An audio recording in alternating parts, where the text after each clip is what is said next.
Hello, Geeks and Gamers. Matt Lemke here with Through Gamer Goggles. Josh Lamb, who is sometimes a counterpart of mine. And today we have Brennan Ashby with us, who, I guess you're the designer? I'm the lead designer of Pure Steam. Pure Steam, which is an alternate setting, and I use that loosely for the Pathfinder setting because they have a steampunk version. So you can put that down now. He is wearing a shirt, as you can see now. And a kilt. And a kilt. Yeah. So he's a real gamer. That's right. Gamers wear kilts. So, how long, or just give us some background about your setting and how it came about. Well, it's my friend Adam Crockett. It's his brainchild, and he started the idea several years ago. It's just kind of like a homebrew campaign setting using third edition D&D and all this other stuff. And eventually, his friends told him, this is a great idea. You need to publish it. So he threw the idea around, and eventually we met and we started playing D&D games together. And he's like, "Hey, I know you're going to school for game design. Would you want to help me with this project?" And I agreed, and he got a couple other guys together. We have Davin Perry, who is he's our steampunk aficionado. He's just a guy that churns out steampunk content like it's none of his business, And then we have our writer and editor, Lance Wright. And the four of us took maybe about 2 years to get this thing together. Nice. And we kickstarted it in 2012. Got it successfully funded at the end of 2012, and then it took us about a year to put it all together and get everything out. I think it might a year. Either a year and a half, 2 years the most. It's been not bad for publication. Yeah, it's been a long time. Well, it's not bad. I mean, because you actually went through a real publisher, right? Yeah. Where was it? Or did you guys do that all behind the scenes, or? Mm-hmm. Okay, so you probably went out of the country and had it shipped in. Actually, I think. Can't quote me on this. Like I said, I'm just a designer, and we're already working on our next supplement right now, and I'm already swamped with that. But I think the publishing company is in Texas, where my friend currently lives. Okay, so it was done in the United States, which is good. US. And, I mean, a year for publication, year and a half is not bad from a professional standpoint, and they're not pros yet. No. No, like I said, the book launched in January. On January, Christmas of 2013 is when it launched. It's pretty good. And I guess we could go into let's go through the Kickstarter. Okay. It funded by about $5,000 more, you said earlier. Yeah, our goal was $10,000, and that was to cover. Oh, that's not bad. It was to cover art. It was to cover most of the publishing cost and advertisement, and also convention pay. So you didn't do the cover? You didn't do that drawing? I did not personally. No, I'm not that good. I actually didn't do any of the artwork. I wouldn't have been able to. No. It probably had stick figures and stuff on it if it was me. But well, there's a certain appeal for that. Yeah. But no, we overfunded by $5,000, and the coolest thing about the Kickstarter, I think, is that some of the higher end rewards were that you could get your likeness into our campaign setting. So at a certain level of donation, we actually took your picture, and there towards the end of the book, we took your picture, and we had our character artist, the same guy that did our front cover. Boom. We took a picture of these real-life people that donated to us, and we turned them into a character of their design. And we'll get a couple of the shots for the video, or for after the video, or wherever you're watching this. So these caricatures look like the original people that donated at the highest level, and they got their characters into the game, and even higher, or slightly, I think the next level down was you get your hometown written into the game. Very cool. Oh, that's very cool. And for those of you that might not be aware, it's kind of like where? It's kind of like Earth. Like this particular expansion is the United States. Yeah, our core book starts with North America, specifically the original colonies, the Appalachian area. And then we're working on a book right now. Our next supplement is Westward. So we're doing the rest of North America. We're doing Canada, and we're also doing South America as well. Very nice. And then we have a plan to do 3 more books after the West one. We're doing one about airships and things like that. We're doing one about subterranean steampunk stuff, and we're also doing one about underwater steampunk. Oh, neat. Oh, wow. So submarines and battleships and things like that. So airships is not actually in this book. There is a Zeppelin, a big Zeppelin, a war Zeppelin in this book, and there's also a gyrocopter, a cool. gnomish gyrocopter. But the rules aren't really there for them yet. They are, yeah. We have stats for all our vehicles, and we're actually working in our next book. We're going to work on some rules for creating your own steampunk vehicles. Oh, cool. So this is, I guess, like most core books, this kind of touches on all those, and you're planning on more supplements that hit more in detail on airships and steampunk vehicles. This sets the stage. And then subterranean, underground. Right, yeah. This sets the stage for our world. Cool. All right, yeah. And do you plan on doing Kickstarters for those as well? Maybe, but hopefully not. Hopefully this does well enough that we can pay for that ourselves. Gotcha. That's the goal. And you plan on being it looks like about 226 pages. 226. Are you looking at those supplements to be about the same or a little bit smaller? Maybe half. Maybe half? That's a good size for something. It is good size, but with more things comes better things. So, Yeah. Right. What is you're already working on the West, is what you said. Mm-hmm. So, what are some of the cool things that we can see from? Well, actually, before we get into cool things from the West, let's get into cool things from this book. Okay. Yeah. What are some of your favorite aspects of this book? Well, before I get into that, just touch a little more on what what a steampunk campaign setting means for Pathfinder. Is that we are completely Pathfinder compatible. So all of the Pathfinder books and content that are out there now are usable in our world. Just the lore is a little bit different. It's not fantasy. It's Oh yeah. So how would a wizard work in steampunk world? We still allow wizards in this world, and we don't discourage any magic use or anything like that. But the storytelling revolves around, in this particular area, that magic is kind of looked down upon, only because magic was the thing that was keeping everyone down until there was this big revolution that kind of mirrors the Revolutionary War. So Warehouse 13. Right. But I think the story goes that the goblinoids of the north are we call it Atanak, which is kind of like the Canada mirror. They were enslaving the other humanoid races, the common player races that players in Pathfinder normally play. They were enslaving them using magic and other things, and then it wasn't until the slaves got a hold of technology that they were able to overthrow the goblinoid slavers, and thus basically create what is the Eulera, or the area that is today. And so the culture has come to embrace science and technology over magic and the gods and divination, mostly because technology and science is is out there for everyone. Everyone can access it. Everyone can get a hold of it.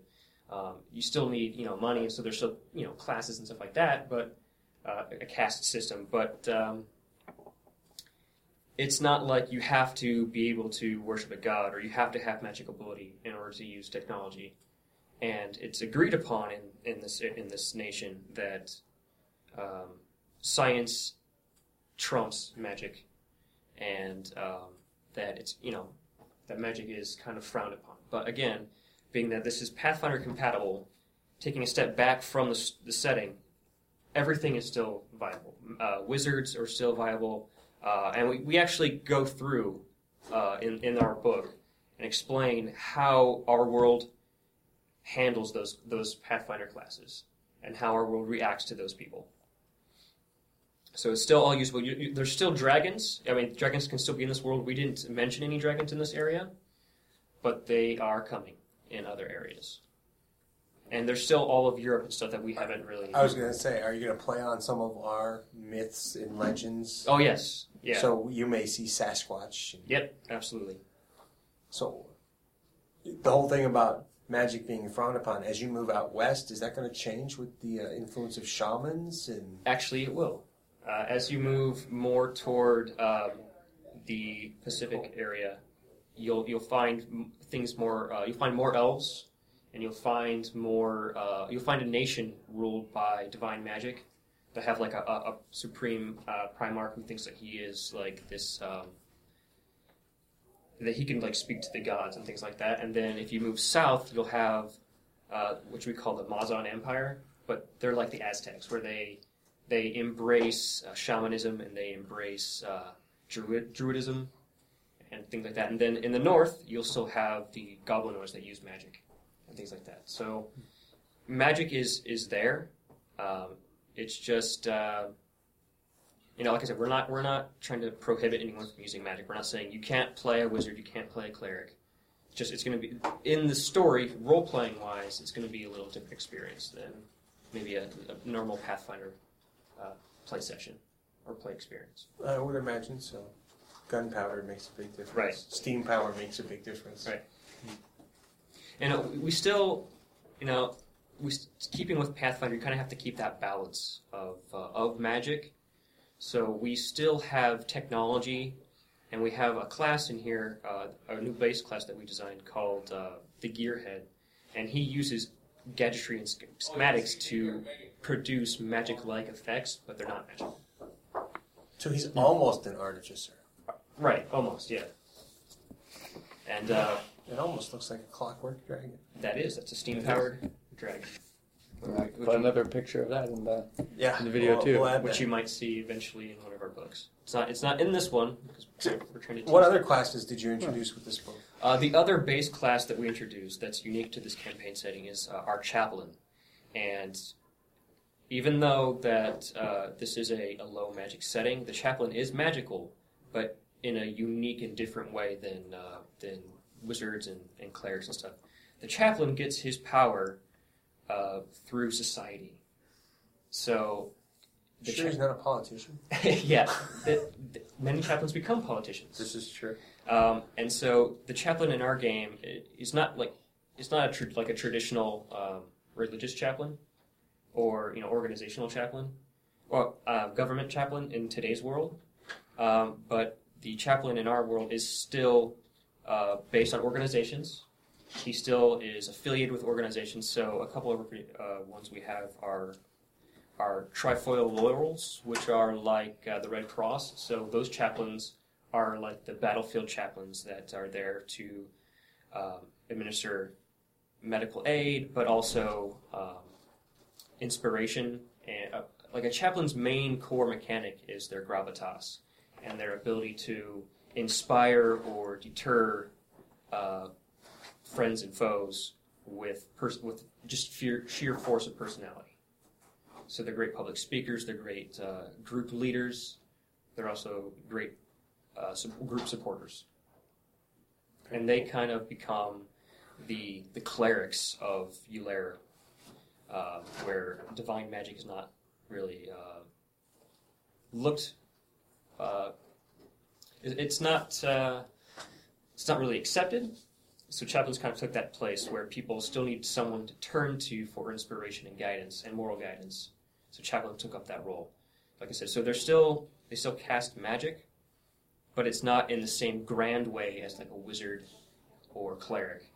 They're very akin to what like a bard or cleric mixed together. So their magic is divine, but like I said, it's all based around society, which we call the societas. And their power comes from the people's expectation of them to have power.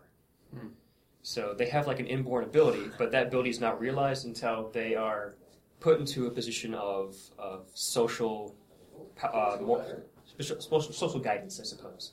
So, Or, that's one way to look at it, I guess, or until they're like pushed by society. Exactly. Someone needs to take that place as a moral figurehead in the society, a chaplain does not realize his power until he's that person. And likewise, the chaplain loses his power if the society completely is either wiped out, like everyone dies that knew of this chaplain, or that expected this chaplain to have power, or the entire society completely disbands this chaplain and his abilities. He's run out of town. So much like our democracy, right? The power comes from the people. Exactly. That's exactly Except for right. in a much more exciting way than our politicians. Right. Our politicians can't summon magic to do the things they do, but or carry a big club anymore. Right. Right. A big stick. A big stick. Big stick. Club in the game. Right. So those are our two unique classes for this campaign setting, and then we also offer several archetypes that modify existing Pathfinder classes, and in a unique steampunk type of way. Which one is our Grease Rat, which is a rogue archetype, and they are all about technology on the fly, fixing it up, breaking it, whatever it needs to happen. Scavenging. Tinkering. That's actually what this guy is here. You can see he's trying to keep the airship held together. Another archetype we have is our Ructioneer, and he's a fighter archetype. And he's not like a traditional fighter archetype, where this guy is more charisma based. He's all about the rough and tumble fighter, where he's a brawler. Mm-hmm. He likes to get in there, and he likes to. We call him a Ructioneer because he likes to start a ruckus. He likes to start trouble. He likes to mix things up, and he's all about using anything he can grab: chairs, pipes. Sounds like my kind of character. Right. Just to mess you up, and just to start a fight. That's what he's all about. And then we also have a couple alchemist archetypes. One's called our Moonshiner, where he's all about mixing up not only potions but booze, and then he has like abilities where I had fun with that. As he drinks booze, he goes in. I don't want to say a drunken rage, but he has like a bring drunken my own stupor. concoctions even. There you go. Perfect to role play. Real easy. Just bring your own moonshine, and that's a alchemist archetype we have, and then our other alchemist archetype is called the Fumigant, which is you'll see a picture in here eventually. He's got like a gas mask, and he's all about poison warfare and gaseous poison warfare and things like that. Very cool. But we take a spin on that. Steam-powered gas thrower. Right. And another archetype we have is another rogue archetype called the Clydesman. And he's what I can only relate to someone like a parkour type of dude, because we have this new modern setting. So you have these large cities, large buildings, and you have these flying airships, and you have these big mechanical clockwork buildings and structures, and so it only seemed fitting to have some kind of like parkour kind of character. Assassin's Creed type movement. Have you ever played the game Mirror's Edge? I have.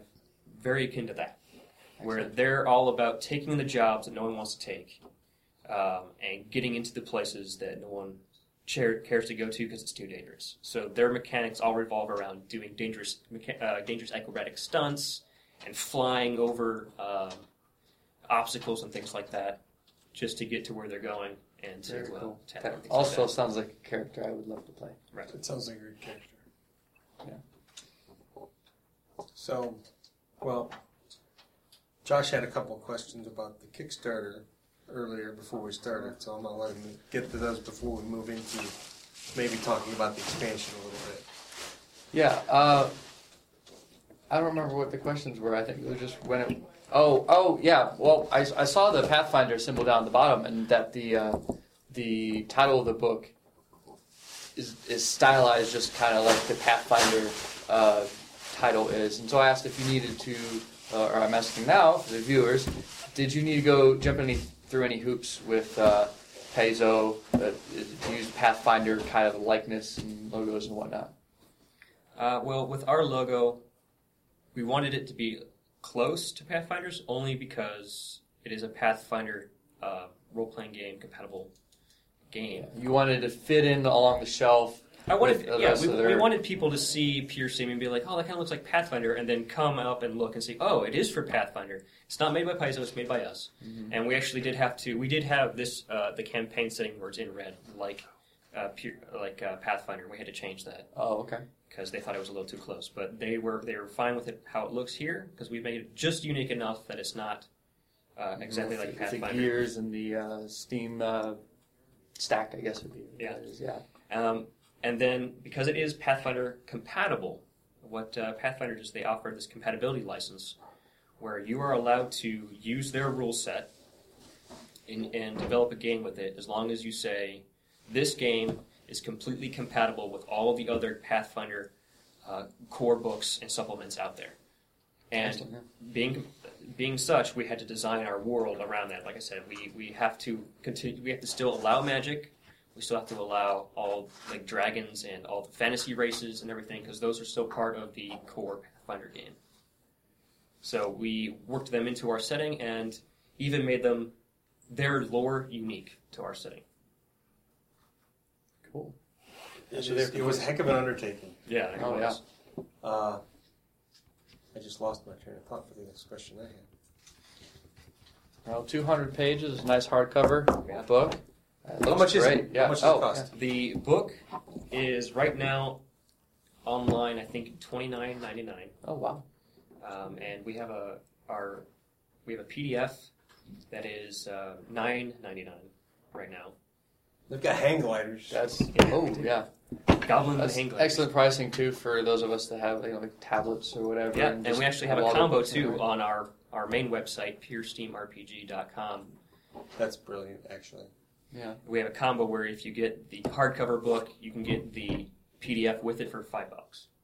Yep, that's very intelligent. And then we also have another member of our team did a homemade soundtrack to go along with this game as you're playing it. Very cool. He composed it himself, and that's available on our website as well. Very nice. Cool. Came out the first of the year, or Christmas time-ish. And you sold out today at the show. Yeah, we did. Does that mean you're like sold out for now, or I don't know. Yeah. Or are you guys spread out enough that you don't know? Yeah. No. Well, we have tons of books left. We have tons of books, but here at this convention, I only brought a few, and hopefully when I come home, there's some more waiting for me in the mail. So I can for come tomorrow. Back. So I'm guessing not everybody. Okay, yeah. Because I mean, you did this with your friends, and obviously you probably started this long before you were in college. No, because you said you've been playing the world for but you've been playing in the world for a while. Yeah. The project started after college, but the game world had existed. So when you were actually playing it, you guys all lived relatively close together, I'm imagining. Actually, no. Like, I didn't meet my friend Adam, who created this thing, until he already had the idea and was like, he didn't have documents of campaign content. He just had this idea, and he's the kind of guy that can come to a table and just gonna be like, okay, we're doing this today, and not have anything pre-written ahead of time. Mm-hmm. And he's just kind of like, okay, yeah, we're doing a steampunk setting today, using. At the time that he came up with this game, I think it was 3rd edition that he was using, and he's like, "Okay, this is what we're going to do. I'm going to wing these rules," and he did it in this Pathfinder. He did it he did a pure Steam. Sorry, he did a steampunk version of his D&D game that night, and then he kept doing a couple more games, and his friends at the time, I think Lance was one of those friends, our writer and editor. At the time, was like, do you need to publish this? So he did. And eventually, he moved out to Ohio. He was living in California at the time. He moved out to Ohio. We met through mutual friends. We started playing D&D together, and he found out that I went to school for game design and that I had a passion for designing games, role-playing games, and everything else. And he said, hey, dude, would you want to make this game a reality? So when you say game design, that has a computer background to it, doesn't it? It started out with video games and things like that, but I've been playing D&D and tabletop role playing games since I was a wee lad. Oh yeah, but I was talking. You went to school for it, so I went to school for video game design, but which is more all encompassing. Yeah, but the concepts still translate. Which is a shame. Yeah. the concepts still translate, and it's all about giving the players a unique gameplay experience. And in this campaign setting, it's all about a unique steampunk campaign play experience. When will the computer game come out? I don't know. Buy more books. We'll find out. When's that Kickstarter coming out? Yeah, buy some more books. You know, I don't know if Kickstarter is the right place for video games. A lot of video games I've seen just kind of, they don't really do as well. I don't know if it's because the amount of money involved. What's the time involved, really? Yeah, that too. I mean, because some video games just went boom, and then other video games, it's like, man, really? This looked like a really good game, and it only made 2%. Mm-hmm.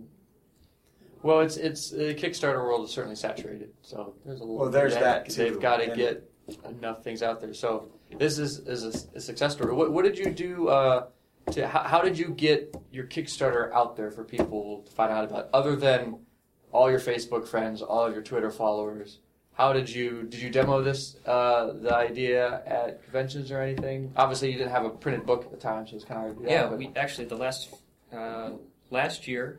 And the year before that, we were at Gen Con, and we ran. There's a module at the end of this book that we included that we ran at those conventions. Actually, we're going to be at Gen Con this year too, running the same demos, and we just started that. Got it around with word of mouth, and then my friend Adam, he really hit the pavement in the streets with going to.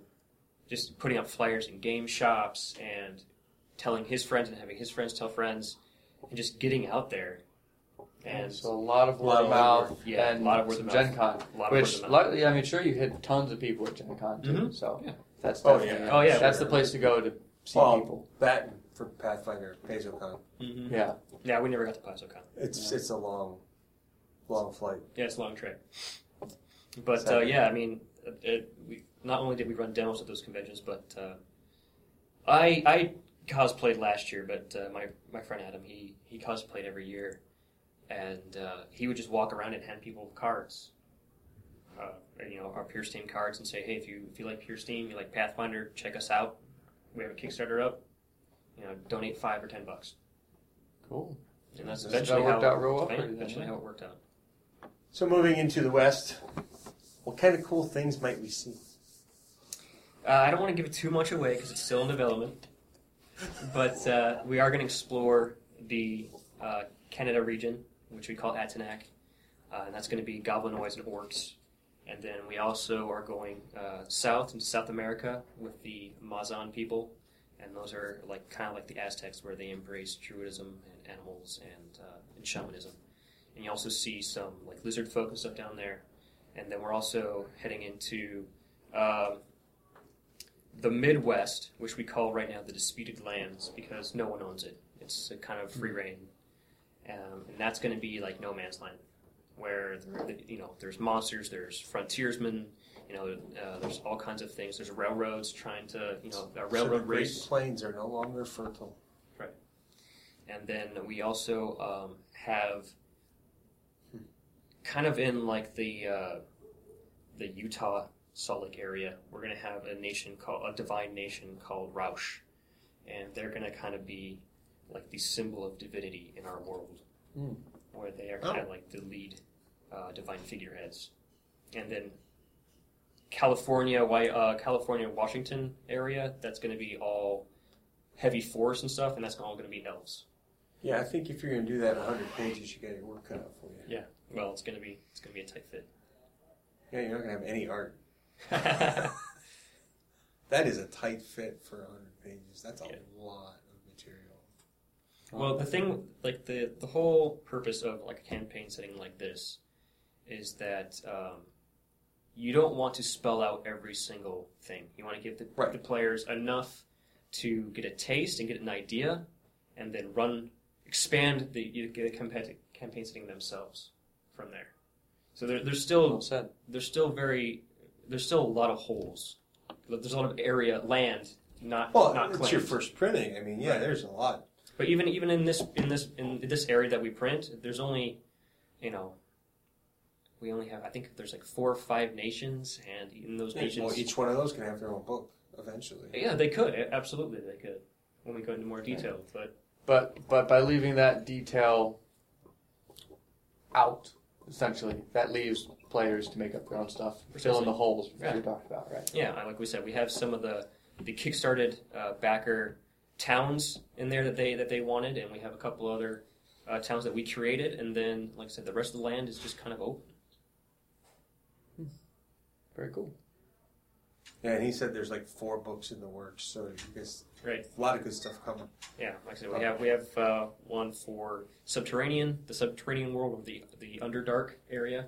So you'll see drought and things like that, and then we're gonna do one for the sky. So you have like floating cities. You're gonna have more airships and things like that. We have a couple in here, and then we're gonna do one for aquatic stuff. So oceanic stuff, underwater. You're gonna have submarines. You're gonna have underwater settlements. Atlantis. Yeah, underwater steampunk cities like BioShock. Yeah, that's what I couldn't remember the name. I didn't want to say anything. It was coming to me, but I was stuff like those. And I played all of like 10 minutes on it, and it froze up my computer. So.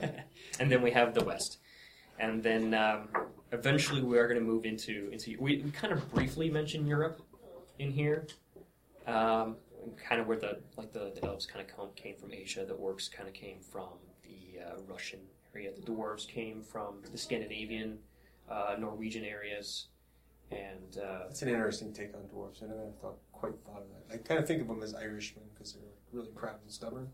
Right. I kind of think that, that's the stereotypical Irishman from the Middle Ages. Oh, yeah, they kind of became the Vikings of our world. Yeah. And so we kind of mentioned it briefly, but we will explore more in further books. So in your world, are the dwarves the natural tinkerers like they no, are in actually, other worlds? they're the natural shipwrights coming that from fits. Vikings. I could see that. Yeah. So like our ironclad ships and stuff are all from them, and they're natural. Who are the natural tinkerers? Probably the gnomes still. Oh, of course. Little gnomes. They can get into everything. I Right. guess. I was hoping he'd say we introduced gremlins, but No. But I don't want to say they are the natural tinkers. They're gifted craftsmen. But technology came about unanimously from between halflings, gnomes, and humans in our area, and then dwarves came and kind of helped free those 3 races from the goblinoids and stuff like that. So it's we go into a lot of depth and in the world creation. We give a timeline of like the very first, all the way back in time, where the very first cavemen or whatever, made note of history, and then it all came to present day. interesting. Cool. It sounds like it's going to be a lot of fun. Do you have any more questions? No, by the sounds of it, the air conditioner turned on to kick us out, so... Yeah, it got loud in here. Yeah, it got loud. But I had no more questions anyways. It sounds great. Excellent. It does. I saw that they were here. I saw this, and I'm like, whoa, Pathfinder's here with 1 book. And I was like, nah, something's up. So I gave him more time, and I'm glad I did. I hope that you enjoyed it. Thanks for watching, guys. Have a good year, and we will stay in touch on Pure Steam. Thanks.